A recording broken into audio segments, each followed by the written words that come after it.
Quel monde cruel! Quelle vie est-ce? Les gens peuvent être si cruels, sans cœur. Vous allez voir ce dont je parle. C'est un épisode déchirant. C'est l'épisode 22, du mariage le plus effrayant qui soit. Quand le mariage devient un cauchemar, s'il vous plaît, allez y commencer par aimer cette vidéo et bien sûr, n'oubliez pas de vous abonner. Regardez la mère de Clara, qui dit à Debbie qu'il faut insister sur tout ce que vous dites à ma fille. Elle a refusé de m'écouter. J'ai essayé. Je lui ai parlé, j'ai tout fait. J'ai même essayé d'envoyer sa fille vers elle. Elle n'écoutera pas. Elle a dit, oui, votre fille est très têtue, et elle essaie juste de frotter les épaules avec son mari. Aucun homme ne supportera ça. Elle a dit, oui, aucun homme ne va supporter ça. Pourquoi essaie-t-elle d'être, vous savez, au même niveau? Elle devrait obéir à son mari. Elle devrait obéir à son mari. Je le lui ai dit, oui, parce que c'est ce que Debbie dit. Je sais, oui, elle a refusé d'obéir à son mari, et elle a essayé d'être au même niveau que Jonathan. Elle ne veut pas l'écouter. Je me dis, pourquoi joues-tu à ce jeu? Pourquoi joues-tu à ce jeu, Debbie? Tu sais pourquoi tu es ici. Tu es ici pour causer des problèmes comme toujours. Tu es ici pour causer, tu sais, une rupture entre la mère et la fille. Pourquoi es-tu ici? Il a dit, regarde, je ne sais pas pourquoi elle ne comprend pas que son mari doit être respecté parce que les hommes sont des cicatrices et elle a dit que sa fille veut quitter Jonathan et courir après un autre homme. Alors quand va-t-elle apprendre? Elle a dit, où va-t-elle apprendre? Et elle a dit, oui, c'est ça. Son mari doit être, son ego doit être frotté. Tu sais, il doit être valorisé et tout ça. Ouais, parce qu'elle a un motif ultérieur différent et la mère est évidemment d'accord avec elle. D'accord avec elle, disant qu'elle espère que ce ne sera pas trop tard avant que Benny ne comprenne parce qu'elle a dit que regarde, qu'elle est inquiète pour Benny, que Benny va être celle qui va prendre le drapeau pour toutes ces choses. Et j'ai dit, elle espère que Benny ne grandira pas pour devenir ce genre de dame qui cherche toujours la validation ailleurs, qu'elle commence à comprendre qu'elle souhaite et espère que Benny sera d'une race différente. Parce qu'elle n'est pas contente de la façon dont son ami s'y prend, elle va être celle qui va être au front. Et tu vois, elle prédit déjà ce qu'elle prévoit de faire.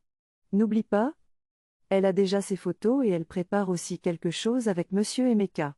Et ici là, mère dit qu'elle espère que tout se passera bien et elle a dit, Amen. Qu'est-ce que c'est? C'est de l'hypocrisie. C'est de la tromperie. Mon Dieu, tu sais, apporte la récompense pour tout le mal que tu as aussi mis là-dedans. Elle la regarde et se demande ce qu'elle n'a pas dit. Oh, elle est en fait ici pour ça. Délicatesse, quelle délicatesse? Elle n'a pas dit, oh, désolé, je dois sortir. Je vais vous servir toi et Benny, mais je vais devoir partir. Et maintenant elle a dit, d'accord, viens juste prendre ton repas. Toutes les deux étaient en train de manger et ont rejoint le repas. C'était comme un repas céleste d'où qu'ils viennent. Et puis Benny regardait sa mère et se demandait et lui a demandé, pourquoi es-tu ici à cette heure de la journée? Je sais que ce n'est pas à cause de la nourriture de ma grand-mère parce que tu sais que ma mère cuisine. Alors pourquoi es-tu ici? Il doit y avoir quelque chose d'autre qui t'a amené. Cette fille est très sensible. Elle connaît le genre de personne que Debbie est. J'ai dit, je ne sais pas pourquoi tu es ici.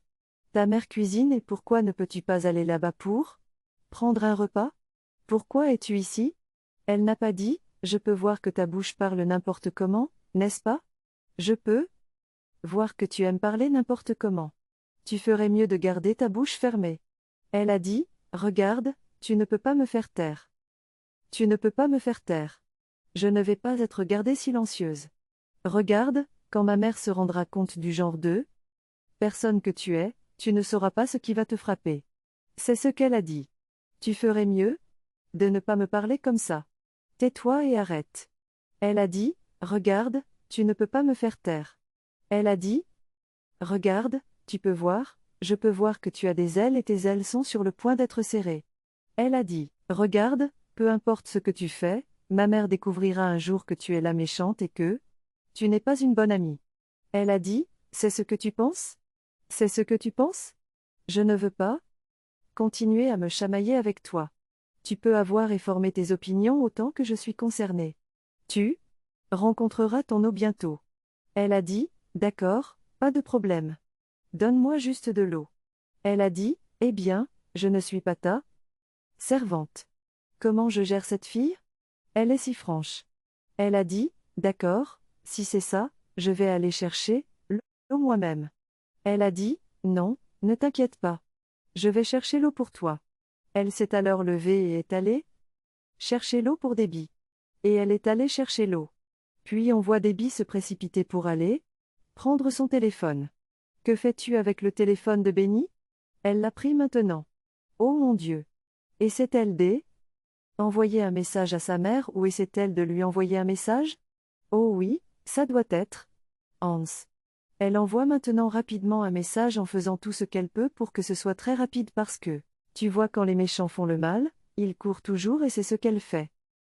Mais elle va être démasquée. Oh oui, elle pose le téléphone, continue son repas. Et maintenant? Elle a envoyé le message à Hans et Hans était déjà en train de discuter avec le client, a vu le message arriver, a arrêté l'appel, a pris son téléphone et voulait Benny. Benny, il a maintenant vu le message. Oh, sauve-moi. Ils sont sur le point de me tuer. Viens me chercher. Mets l'adresse et tout. J'ai dit. Ne le dis pas à mes parents. Il est comme, qu'est-ce que c'est que tout ça? Il a dit, d'accord, j'arrive. Rien ne va? T'arriver. Pourquoi tapes-tu pour le dire à tes amis? Il a maintenant dit, je viens te chercher. Pas de problème.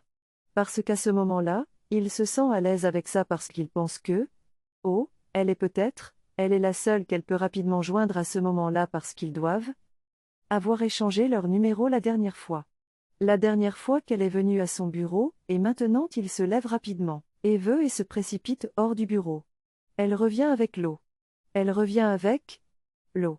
Elle ne sait pas ce qui s'est passé maintenant. Et puis elle s'assoit et elle s'assoit.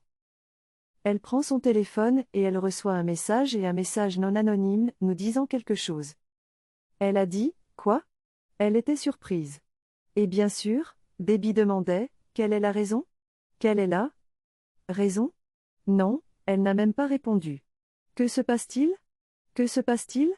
Elle a dit, ce ne sont pas tes affaires. Elle est maintenant partie, et elle est partie. Mais bien sûr Debbie savait ce qui se passait. Elle en a ri. Oh? Ouais, cours petite fille. Tu arriveras là-bas avant Tanks. Et au moins quand Tanks aura le message et viendra aussi, que prévois-tu? Que prévois-tu? Elle a juste continué à manger, et elle s'amusait en profitant de la vie dans sa tête. Quoi? Maintenant, Benny est déjà en route? Arrive à l'hôtel, court à travers la porte, dit, maman. Cela signifie que le message concernait sa mère. Elle entre en courant, ne sachant pas ce qui allait arriver. Et elle s'approchait. C'est alors qu'Emeka est arrivée? Oh mon Dieu! Emeka est sortie avec une serviette avec quelque chose pour l'étouffer. Oh mon Dieu!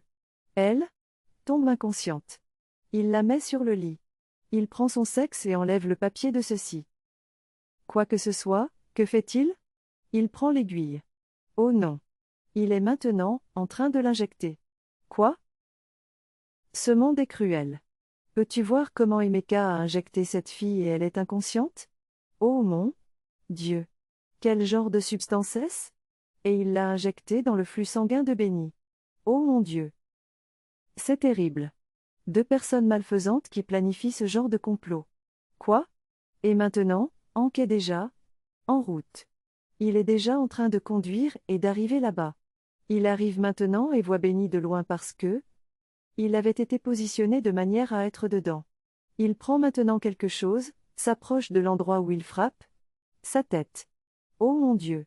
C'est un génie maléfique et méchant. Il tombe sur le lit. Non, dit que c'est mal.